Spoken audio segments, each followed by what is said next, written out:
నమస్తే అందరికీ. ఈ ప్రపంచంలో నాన్న అనే పదం అది ఒక చోటనే ఉంటుంది.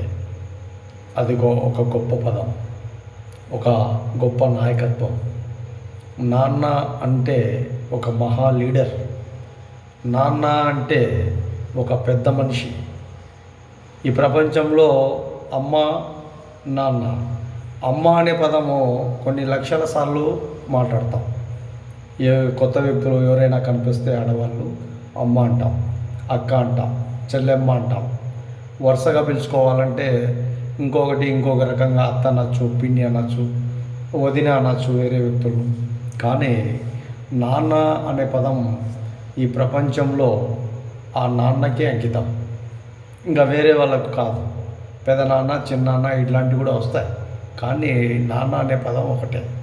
అందుకే ఎక్కడైనా కానీ, ఒక సంస్థలో కానీ, ఒక నాయకత్వంలో కానీ, ఒక సంఘంలో కానీ పని చేస్తున్నాము అంటే ఆ సంఘం కూడా, ఆ సంఘంలో ఉండే వ్యక్తిత్వం కూడా, ఆ సంఘంలో ఉండే ఒక నాయకత్వం కూడా నాన్న లాంటి ఒక దిక్కు ఆ సంఘం. కానీ సంఘాన్ని నాన్న అని ఎందుకు అంటున్నామంటే, ఎక్కడ సమస్యలు వచ్చినా కూడా కార్యకర్తలకు, ఎక్కడ ఇబ్బందులు జరుగుతున్నా కూడా కార్యకర్తలకు, ఎక్కడ తన అనుచరులు ఇబ్బందులు పడుతున్నా ఆ నాయకత్వము బలోపేతంగా ఆ వ్యక్తులను ఆదుకుంటుంది.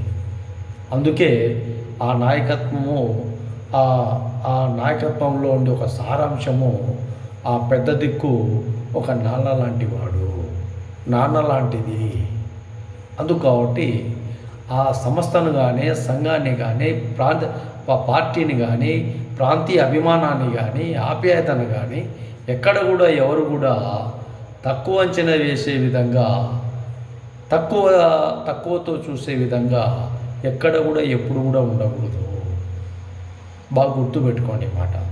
ప్రజల్లో కావచ్చు, ఇంకా కొంత వేరే విధంగా రాజకీయంలో కావచ్చు, సంఘంలో కావచ్చు, వ్యవస్థలో కావచ్చు, ఎక్కడ మనం వర్క్ చేసినా కూడా ఇది నాన్న అనే ఒక పదం మనమైతే ఏ విధంగా అయితే వాడతామో ఆ పదం లాంటిదే ఆ సంస్థ అని గుర్తుపెట్టుకోవాలి.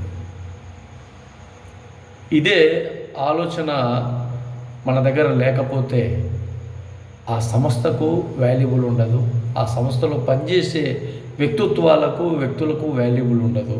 కాబట్టి కరెక్ట్గా ఆలోచన చేసి ఎక్కడైనా కానీ ఎప్పటికి కూడా ఎవరికి ఇబ్బందులు లేకుండా ఒక బలమైన నాయకత్వాన్ని ఏర్పాటు చేసుకునే విధంగా నాన్న అని ఈ ప్రపంచంలో ఎవరిని అంటామో అలాంటి సంస్థలు చాలా వరకు ఉన్నాయి. ఆ సంస్థలు గౌరవించే విధంగా మనము నాయకులు కావచ్చు, కార్యకర్తలు కావచ్చు, అభిమానులు కావచ్చు, అదేవిధంగా ఆదర్శంగా ఉండే వ్యక్తులు కావచ్చు, ఆలోచన విధానాలతో ఉండే వ్యక్తులు కావచ్చు, వీళ్ళందరికీ కూడా తెలియజేస్తున్నాం.